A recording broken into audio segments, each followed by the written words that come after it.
Hajar Dewantara merupakan orang yang sangat berjasa dalam dunia pendidikan Indonesia. Beliau lahir pada tanggal 2 Mei tahun 1889 dengan nama Raden Mas Suwardi Suryaningrat yang berasal dari keluarga di lingkungan Keraton Yogyakarta. Semasa kecil, beliau pernah menamatkan sekolah di sekolah dasar di Els, yaitu sekolah dasar Belanda. Kemudian melanjutkan ke Stovia, yaitu sekolah Dokter Bumi Putra. Namun karena sakit, beliau tidak menamatkannya.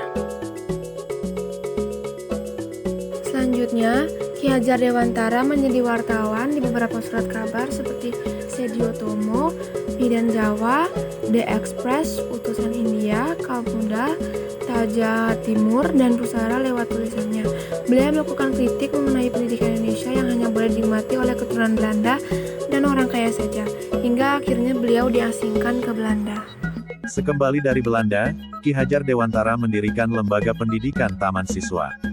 Filosofinya yang sangat terkenal dan menempel erat pada dunia pendidikan yakni, Ing Ngarso Sungtulodo, Ing Madyo Mangunkarso, Tutwuri Handayani, yang artinya, di depan memberi teladan, di tengah memberi bimbingan, di belakang memberi dorongan.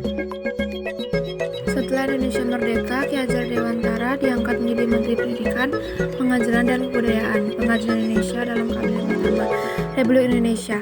Ia juga dapat gelar Dokter Kehormatan, yaitu Dokter Honoris Causa (DRHC) dari Universitas Gadjah Mada pada tahun 1957. Namun 2 tahun setelah mendapat gelar Dokter Honoris Causa ini, tepatnya tanggal 28 April tahun 1959, dia wafat di Yogyakarta. Atas perjuangan Ki Hajar Dewantara ini, beliau mendapat julukan Bapak Pendidikan Indonesia. Selanjutnya, setiap tanggal 2 Mei yang merupakan hari lahir Ki Hajar Dewantara diperingati sebagai Hari Pendidikan Nasional. Hal ini tertulis dalam Surat Keputusan Presiden RI nomor 305 tahun 1959 tertanggal 28 November 1959. Itulah sejarah singkat Hari Pendidikan Nasional di Indonesia. Ilmu tanpa amal adalah omong kosong, amal tanpa ilmu adalah kesesatan. Memperingati Hari Pendidikan Nasional, tuntutlah ilmu hingga akhir hayat. Selamat Hari Pendidikan Nasional.